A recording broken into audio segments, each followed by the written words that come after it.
Chapter 34. I need you to explain to me exactly what happened, Prince John roared, back in the throne room after Robin's escape from the castle. He was in a foul mood after the near miss, and don't leave anything out. Marian bowed her head absently, reaching up to her bare neck, where her necklace had once hung. He came out of nowhere, she said mournfully. He demanded I give him all my jewels. Thank goodness your guards came and caught him in the act. I don't know what he would have taken from me otherwise. She let a tear slip from her eye and down her snout. That necklace was given to me by my uncle. It was very precious. She wondered if she was overselling it. But then what choice did she have? She couldn't tell him Robin had come on a social visit. Then they might suspect her involvement in all the recent thefts. At the same time, she didn't want to make things worse for him. She'd done too much already. Poor dear, Prince John patted her on the head. And what a brazen thief! To come into my castle like that and steal from my friends. He wrinkled his snout in disgust. This is getting worse and worse, and no one has been able to stop him. He slammed a fist on the side of his throne. Do you know that in town they think him a hero? They sing about him in the streets. He shook his head angrily. They should be singing about me, their king, not some outlaw. Your Majesty, please try to calm down, Sir Hiss soothed. You don't want to give yourself indigestion again now, do you? He slithered over to Marian, giving her a suspicious look. So Robin didn't say anything to you? I mean, the two of you were dear friends once upon a time, and he just walked up to you and stole your necklace. How did he get close enough? Why didn't you call the guards when you first saw him? He was disguised, Marian explained, as a beggar. I felt sorry for him, so I tried to give him a farthing. Such a kind girl, Sir Hiss said, flicking his tongue. And yet, it just seems so odd, don't you agree? There are riches all over the castle, but he came straight to you. Perhaps your old friend is still fond of you after all these years. Fond of me? He took my necklace, Marian argued. I don't think... But Sir Hiss was no longer listening to her. He had turned back to the prince, who was sucking his thumb in frustration. Sir Hiss cleared his throat. Perhaps I may offer a suggestion, Your Majesty? He asked. What? Prince John asked sullenly, not retracting his thumb. As you know, we've been unable to get to Robin, he said. But what if we got him to come to us? He did come to us, and we let him escape, Prince John roared. Sir Hiss took a hesitant slide backwards. Only because we weren't prepared, he reminded the prince. But next time we'll be ready for him.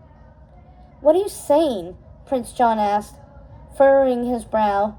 It's simple, really, Sir Hiss said.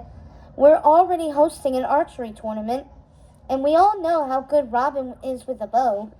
If he were to enter the tournament, even in disguise, we would recognize him, and when he won, we could arrest him. But why would Robin enter the tournament? Prince John demanded. He's not stupid. He'll know it's a trap. He might, but that may not stop him with the right motivation. Prince John groaned.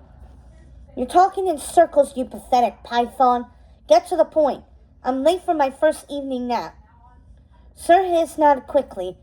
Look, we're already offering a handsome prize, a priceless golden arrow, and we know how Robin feels about acquiring wealth.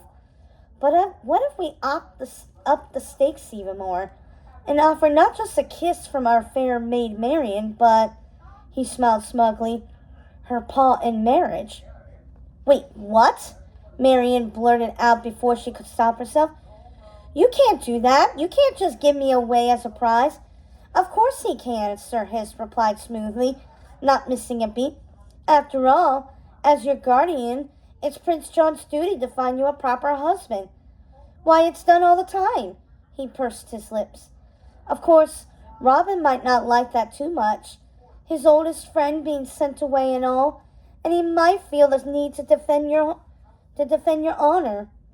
Marian felt her fur bristle. I see, she ground out. So you want to use me as bait? Sir Hiss shrugged. I was thinking more motivation. But call it what you like. The point is, Robin will sweep in to try to stage a rescue. Or maybe try to win the tournament himself to steal you away. And then, pow! We arrest him on the spot. Pow! Prince John repeated, punching a fist into the sky. He grinned toothily. I love it. We'll make that sneaky fox sorry he ever messed with me and my gold. Marion tried to calm her breathing. I don't like this, she said, and I won't be a part of it. You will if I command it, Prince John said. Then he scowled. Whose side are you on anyway? After all, you're the one who just had your precious necklace stolen, and now you disapprove of a plan to bring the thief to justice? His eyes narrowed with suspicion. Marion hung her head, realizing there was nothing she could say. If she protested, they'd mistrust her. If she agreed to it, she could put Robin in danger, or find herself married to a stranger. It's all right, Sir Hiss soothed. You'll get used to the idea in time. Though for now, I think it would be best, for your own safety, to head straight to your rooms. You can stay there, under guard, until the tournament begins. Marion's head jerked up. What? No! You can't lock me away again! It's for your own protection, Sir Hiss assured her. As you've witnessed yourself, it's very dangerous out there, even within the castle walls. And we don't want anything to happen to our sweet Marion, now do we? Oh no, not again. Marion turned to the prince, pleading. John, she tried, but the prince only shrugged. For your own safety, he said. Then he clapped his paws. Joffrey, come take our Lady Marion to her rooms.